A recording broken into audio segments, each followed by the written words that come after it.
นาฬิกา Rolex Oyster Perpetual Day Date ที่เรามักไม่คุ้นกันเนื่องจากลักษณะของเขาเนี่ยมีความแปลกมาดูกันว่านาฬิกาเรือนนี้น่าสนใจแบบไหนครับ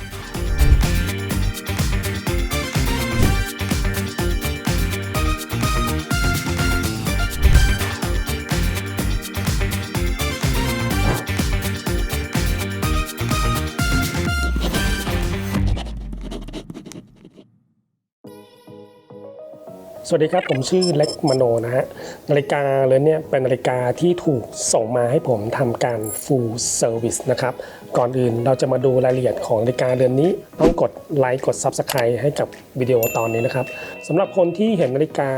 เรือนนี้เป็นนาฬิการุ่นที่เป็นทองคำขาวนะครับมาเรียนรู้กันวิธีการดูรหัสของเขาคือถ้าเป็นนาฬิกาที่ขึ้นต้นด้วยรหัส18มันจะมาพร้อมกับฟังก์ชันที่เป็น Day Dateแบบนี้นะครับและลงท้ายของเขาคือเดือนนี้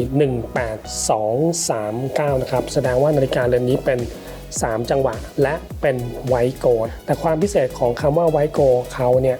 ปัจจุบันเนี่ยเลิกผลิตไปแล้วนะครับเนื่องจากว่ามันทำยากครับตรงกลางของเขาเนี่ยเป็นการผนึกทอง3สีนะครับเอเวอร์โรสโกลด์ไวท์โกลด์และเยลโล่โกลด์เข้าด้วยกันเราเลยเรียกมันว่าไทรดอร์นาฬิกาเรือนหนึ่งที่ให้รายละเอียดของวิธีการทำงานที่ยากและวิธีการใช้นั้นก็ต้องทนุถนอมด้วยเช่นกันแต่อย่างไรก็ตามไม่ว่าเราจะใช้มันแบบทนุถนอมมากแค่ไหนเมื่อเวลาผ่านไปเนี่ยกว่า30ปีของนาฬิการุ่นนี้มันจริงจำเป็นต้องถูกทำการ full service โดยเล็กมโนเพราะฉะนั้นเราจะมาดูว่ารายละเอียดของวิธีการเราจะต้องดูให้ออกว่านาฬิกาเรือนเนี้ย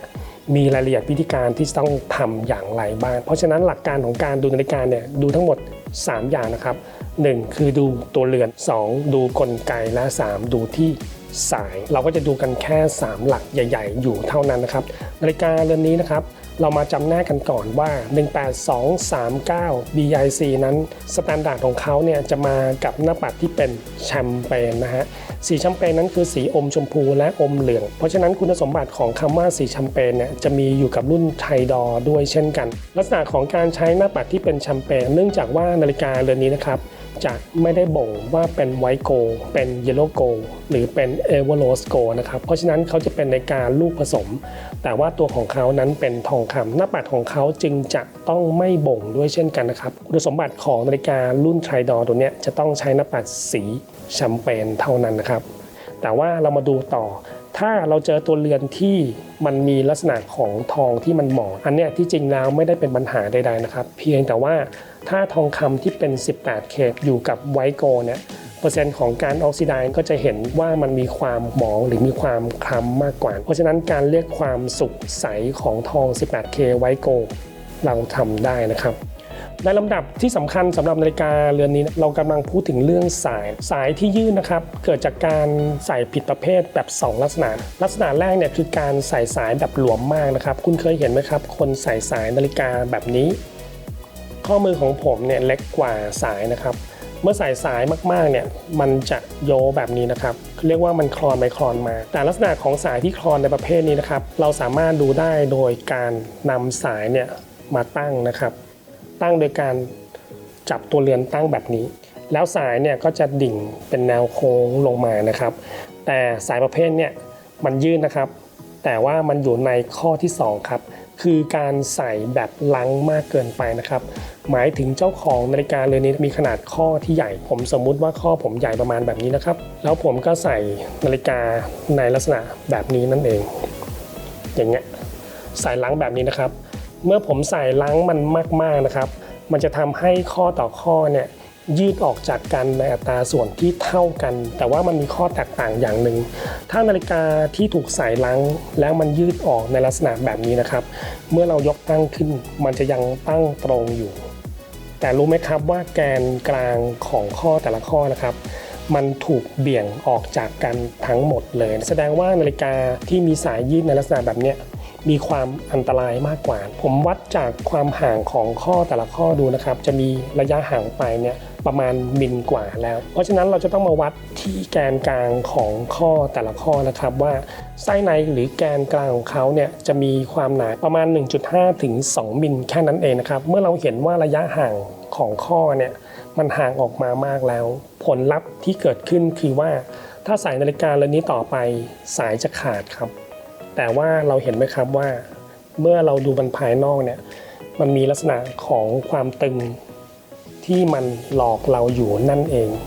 เพราะฉะนั้นนาฬิกาเรือนเนี่ยจะต้องทำการฟิตสายโดยการเปลี่ยนแกนทั้งหมดทุกข้ออันนี้เป็นพฤติกรรมของคนใช้ที่ส่งผลกระทบในด้านลบนั่นเองนะครับแต่ว่าเรารู้ไหมครับว่านาฬิการุ่นเนี่ยมันเป็นรุ่นไทรดอร์คือการอัดทอง3สีเข้ามาด้วยกัน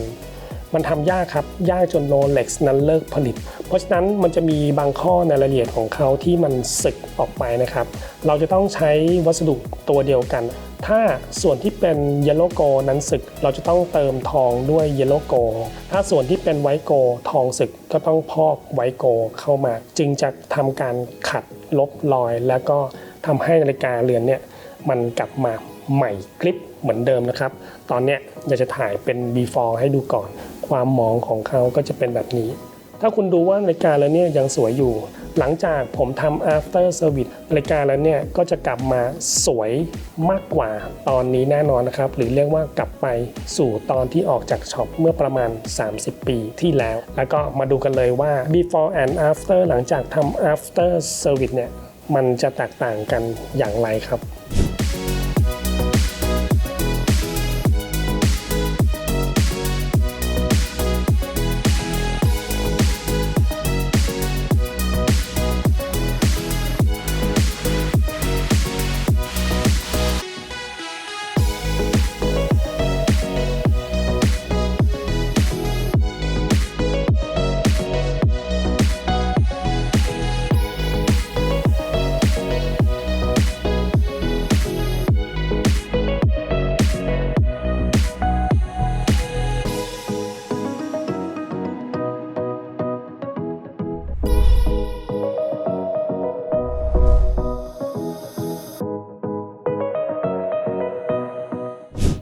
ถ้านาฬิกาที่คุณได้รับมาไม่ว่าจะอยู่ในทศวรรษไหนก็ตามนะครับคุณจะเริ่มเข้าใจครับว่าการรักษาวิธีการดูแลนาฬิกาของเราจะนำให้มันกลับมาสู่เทคโนโลยีในยุคสมัยนั้นๆได้เราจำเป็นต้องเข้าใจนาฬิกาในยุคนั้นและในรุ่นนั้นด้วยเช่นกันนะครับการทำรายละเอียดของการเซอร์วิสหรือการนำมันกลับมากับนาฬิกาในเรือนทองคำเป็นเรื่องที่สำคัญนะครับช่างที่เราใช้เขาเข้าใจในยุคในทศวรรษของนาฬิการุ่นนี้ด้วยหรือเปล่านะครับเพราะฉะนั้นถ้าคุณมีนาฬิกาเรือนหนึ่งไม่ว่าจะเป็นยุคทศวรรษแบบไหนก็ตามหรือว่าอาจจะเป็นตัวเรือนที่ไม่ใช่ทองคำก็ได้นะครับเราทำการเซอร์วิสอันเนี้ยให้มันกลับมาสู่ความตั้งใจในแบบที่ออกจากช็อปเหมือนเดิมนะครับความตั้งใจของแบรนด์เนี่ยเขารักษาเขาออกแบบมาให้คุณดีแหละแต่ต่อไปเนี่ยจะเป็นหน้าที่ของคุณด้วยที่จะทำให้นาฬิกาเนี่ยมันอยู่คู่กับเรานานเท่านานครับพบกับผมในวิดีโอตอนหน้านะครับเล็กมโน